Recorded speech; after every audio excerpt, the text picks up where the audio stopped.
Faith Dialogue. The work of the Salvation Army in the Austin area is the focus of our program today, and we're glad for you to join us.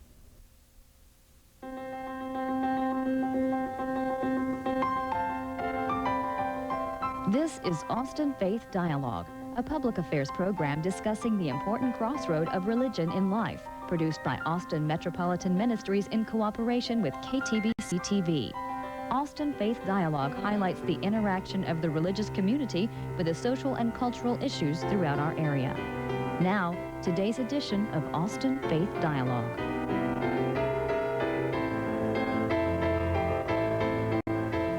Over a century ago, William Booth began the Salvation Army, stating that if you want to share the love of God with someone and they have a toothache, then take care of the tooth first.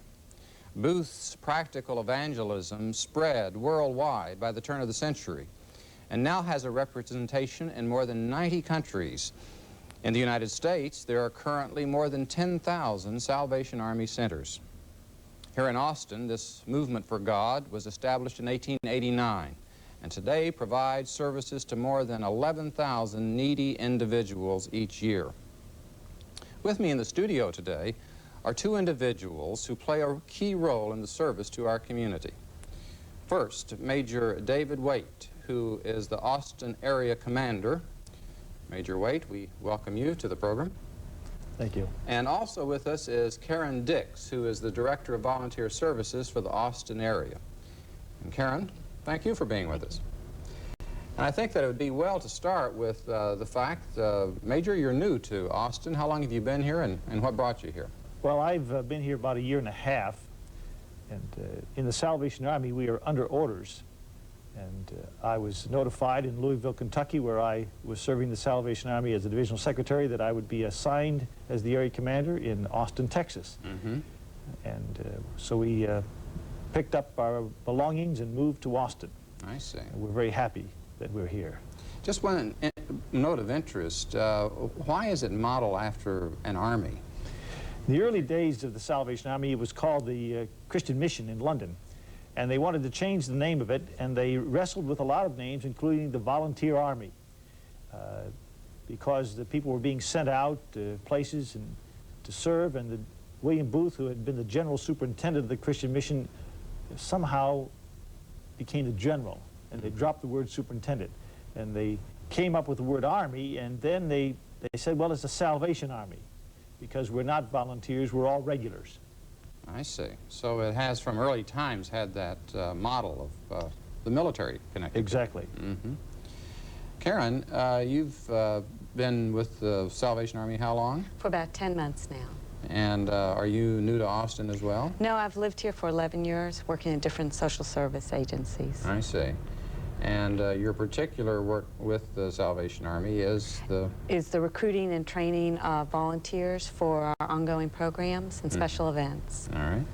Now, in the opening, I indicated that people's perception of the Salvation Army is with homeless folks. Right. Is your volunteer only with people working with homeless people? No, they're also working with individuals that come to our facility for assistance, whether that's low-income children needing shoes. We have a shoe program in which we give out over 4,000 pairs of new tennis shoes to school-age children.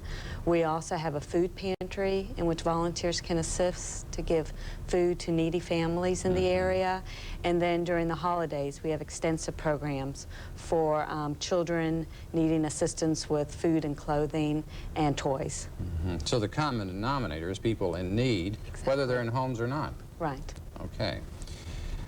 Major, let's take a look at the work of the Army from your standpoint in terms of its diversity of services, and give us the sense of what it is that is done distinctively by your organization that's not done by anybody else.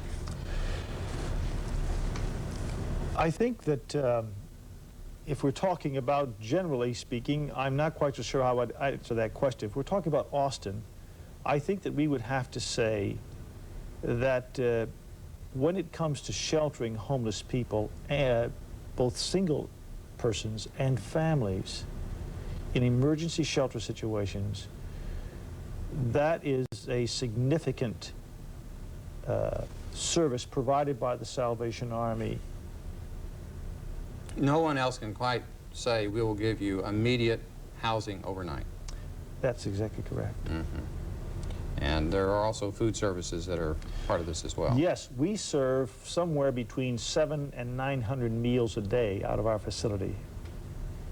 And isn't that usually at in the evening? In We the serve morning? in the evening and in the morning.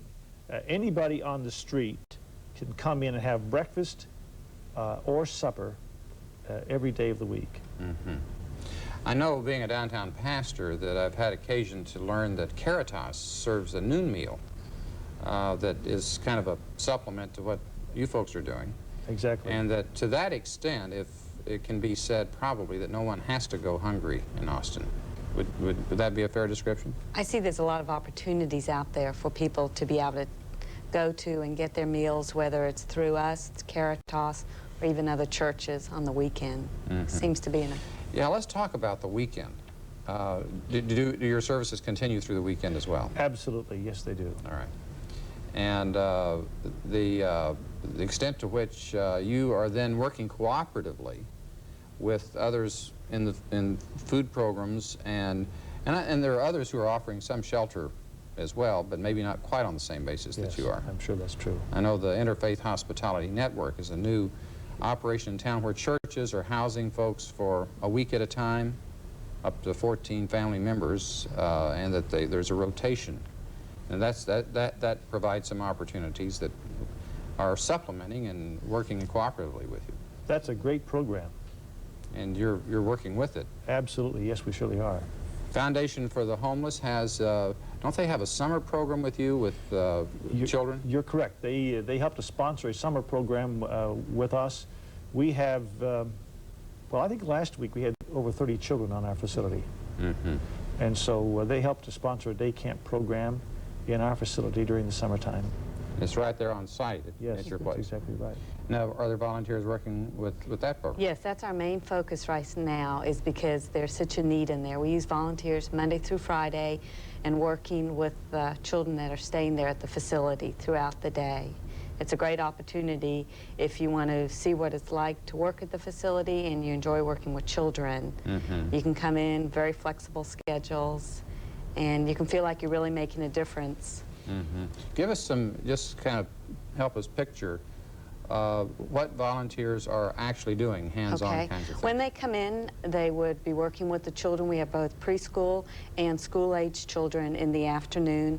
They would be doing arts and crafts. They may be doing some tutoring. They'd be playing on our playground, reading a story. The main focus is working with these children on socialization and their self-esteem, letting them feel that they are important. And a lot of it's just sitting there and putting them on their lap and talking with them, giving them that attention that their parents may not be able to at that time in their life. And the volunteers that I've spoken with said they get so much more back in return than they ever give. And so for many of them, it's just getting through our doors and coming and seeing the other services that we provide. Okay. And what's your experience with volunteers, Major? Well, I think that we in the Army have come along rather late in utilizing volunteers. We are maximizing it here, and certainly Karen has increased the use of volunteers in our facility. They are so important because they not only provide us with a lot of support, but they also support in many other ways. They tell their friends. They may make a contribution. They become concerned about issues that they were never confronted with before. So I think that the use of volunteers in our facility is indispensable. They can do some networking, it sounds like, and maybe some advocacy as well. Yes, yes, yes. Well, I think that just to round out our picture of your services, you've indicated that it's not just to homeless people and families, but to those who are in homes but in need. Let's think about those needs. We've talked about shelter, we've talked about food. What are some of the other needs that you address? We want to address basic human needs, that is shelter and food. Then we want to assist people in some transitional way. Then the last step is to get them into independence. We do that in a number of ways. Okay. When a person comes into our facility, within the 7 days they can stay there, they need to see a counselor to help with a plan. Say, for instance, they need employment. We have an employment officer who has been successful in helping over 900 homeless people get full-time employment last year. He gives them 8 to 12 hours pre-employment training. We don't train them for jobs, but we train them on self-esteem, on interviewing, on writing resumes, on looking for jobs. And then we send them out. Not only do we send them out, once they, while they're looking for a job, they can stay in our facility. Once they secure a job, we have an arrangement with them where they can pay a minimal amount of money just to stay in the facility. So they're not getting a free thing, but they're helping to contribute to the institution for their stay and for their meals. We also have a savings program. So while they're with us, they can save money to get into an apartment. You know how difficult it is after you have a job trying to get into an apartment. Right. Then with our families, we're able to help them by providing child care services in the facility so that the parents can go out and look for jobs or for housing. We network with other agencies on housing and transitional housing. We use our employment services as well as other employment programs to get these folks jobs. And by the way, that's how your child care fits into that, right? While the parents are out looking for work or Right. actually working somewhere, you're helping take care of the kids. Exactly. Okay. We also have a clinic on the facility so that every child now receives immunizations. We have just contracted with a licensed counselor through a Hogg Foundation grant to give psychological assessments to every mother and every child in the facility so that we can begin to intervene, we can begin to understand, we can begin to describe and identify problems so that we can put these people into the kinds of services that they need to bring about independence. Okay, so it's a well-rounded approach, it sounds like, and I think that we'll come back to not only the services, but just what is the extent of need in this town. But we're going to have to wait for a minute before we do that. We're going to take a short break and stay with us on Austin Faith Dialogue.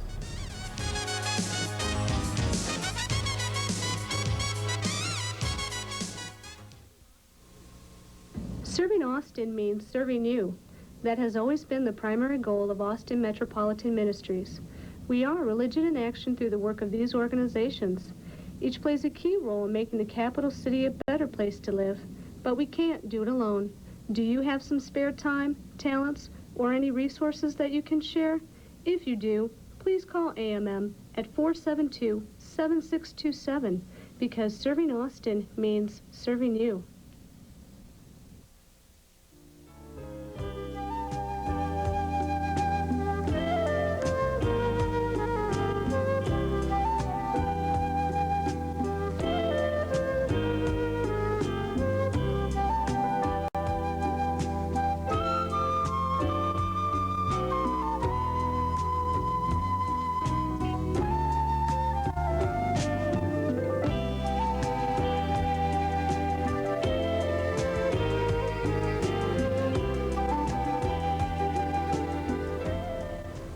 We're back on Austin Faith Dialogue with Major David Waite and Karen Dix of the Salvation Army. And just before the break, Karen and Major, we were talking about your services, and I'd like to focus now not only how they respond to the needs that present themselves, but just how big is this need in Austin? I think people pass judgment in terms of how many people they see on the streets that are obviously in need. And are we in worse shape in this regard than other places our size, or how do you see that? My feeling is that we're no worse than any other city our size, given the fact that we are in a very temperate climate and lovely surroundings. I think that we have probably the same number of homeless people as others. I think it's very hard to know who the homeless really are. There are those on the street we can count and see, but there are those homeless that are hidden, Right. because they may be staying with a friend or family. member and they have no place to stay.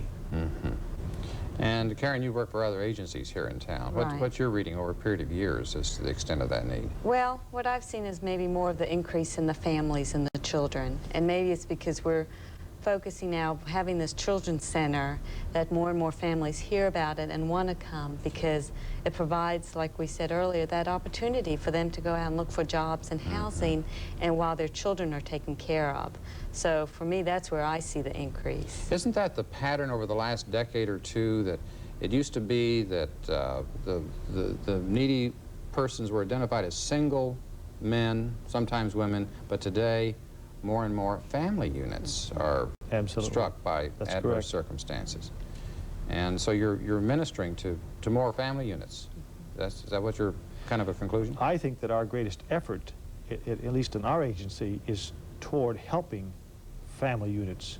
A lot of the single folks, many we do help, but many come in and go out and come in and go out, and we're not able to really impact their lives like we'd like to. I think the greatest success we're seeing, and I think Karen would agree, is the help that we're giving to families.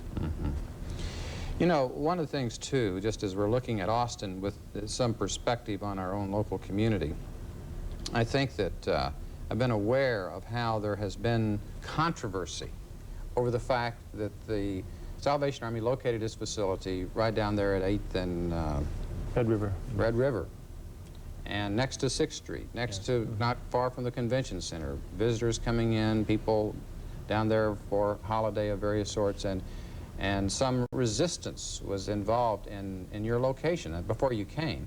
You still feel that there's some wish that somehow you weren't so visible? We still feel that.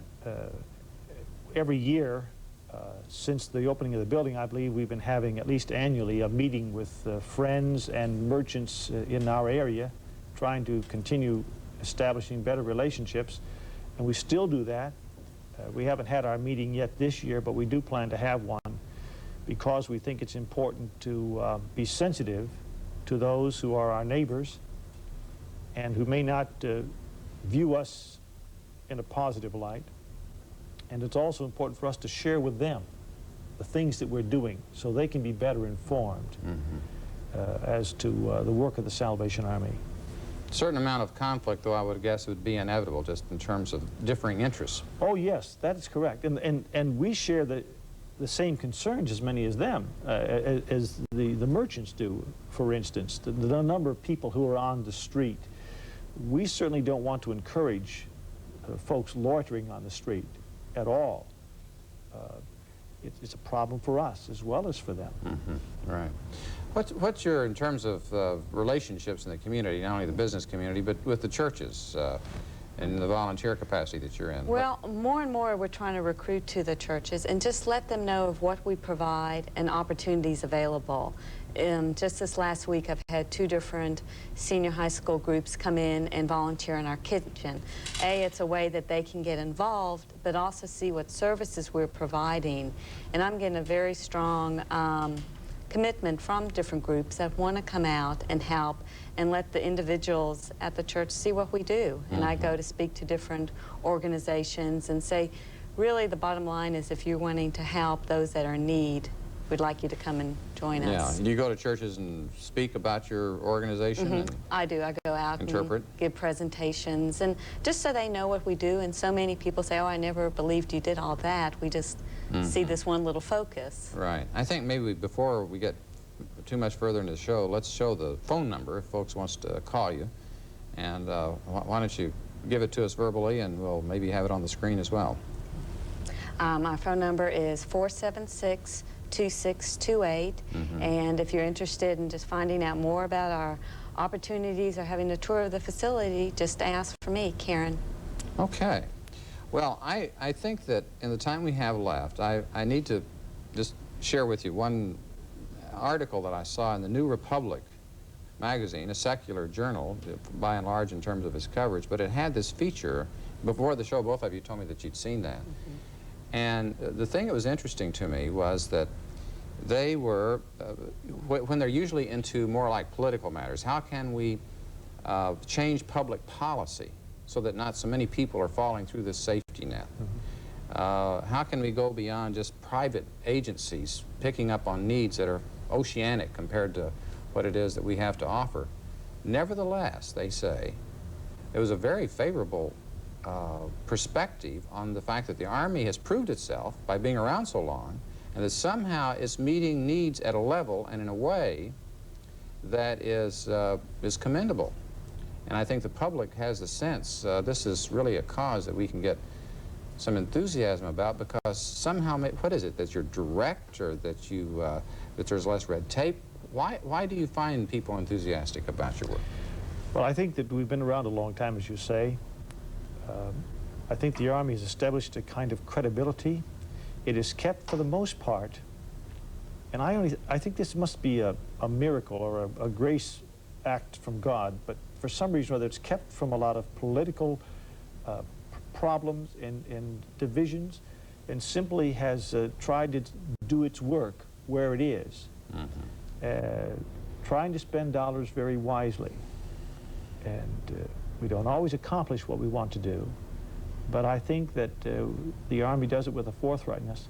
But I must say that I'm hesitant to brag on us too much.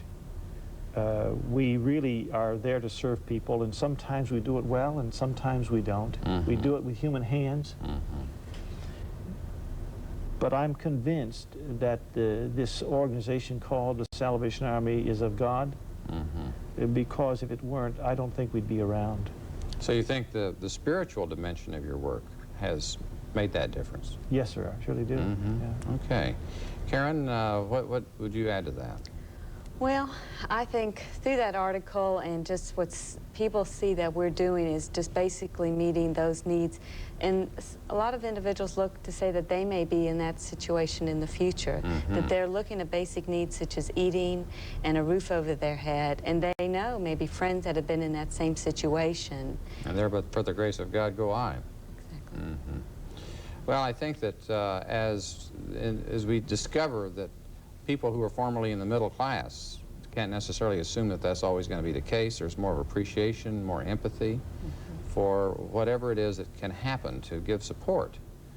And I think, too, one of the things that has occurred to me over the years, both here in Austin and where I worked previously and had connections with the Salvation Army, is that you folks have a manner of coming at both the public and the individuals that you work with that has some kind of a vision to it. What would the vision that you would have, for instance, for the Salvation Army 10, 15, 20 years from now?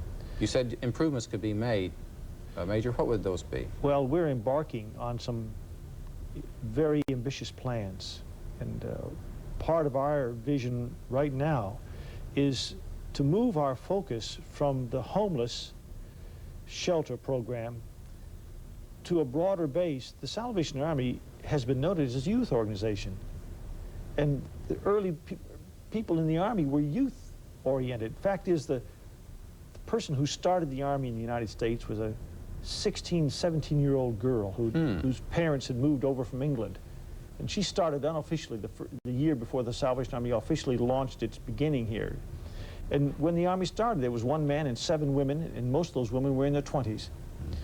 We have a core community center in South Austin that we focused on to improve and to enrich the life of many of the youngsters in that area by developing programs there, and we're now doing that. We've just completed a needs assessment, not only there, but we've also done a needs assessment in Northeast Austin, and we have targeted that area.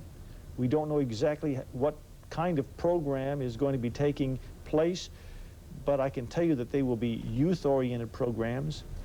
We see an expansion of our services and programs in both of those areas of the city. So to get beyond the site downtown to the perimeter of the city. We actually now have 3 locations in this city. Okay. The Adult Rehabilitation Program, which is a work therapy program for for people who are substance abusers or alcoholics. They drive the trucks to pick up the discards.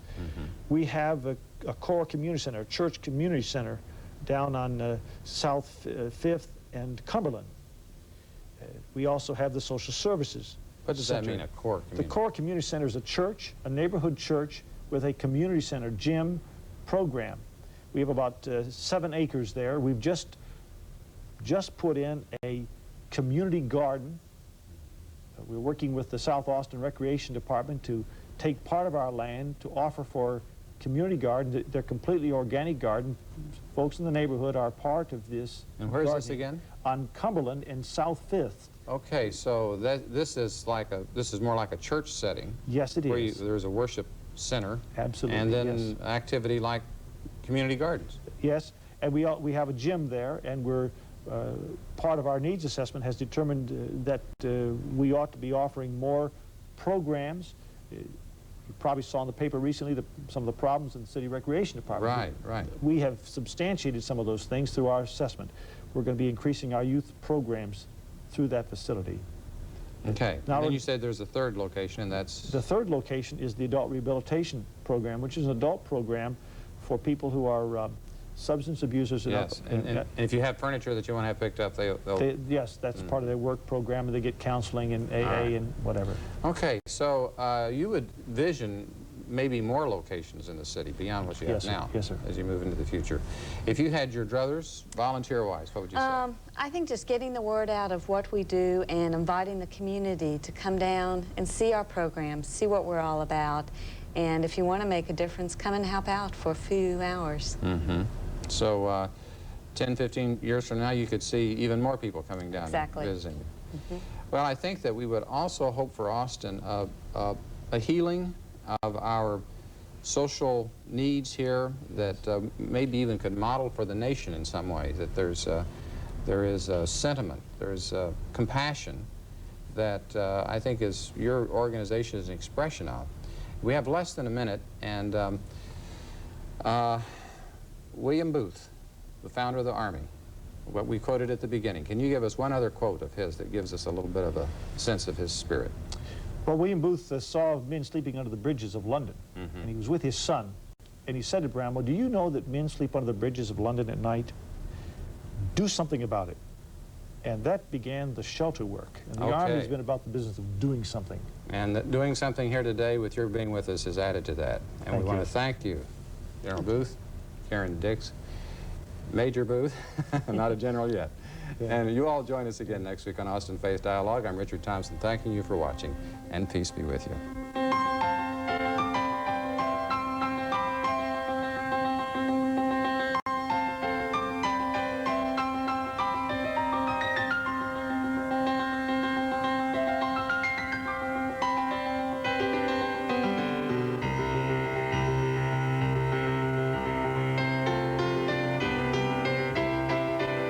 For more information, call Austin Metropolitan Ministries.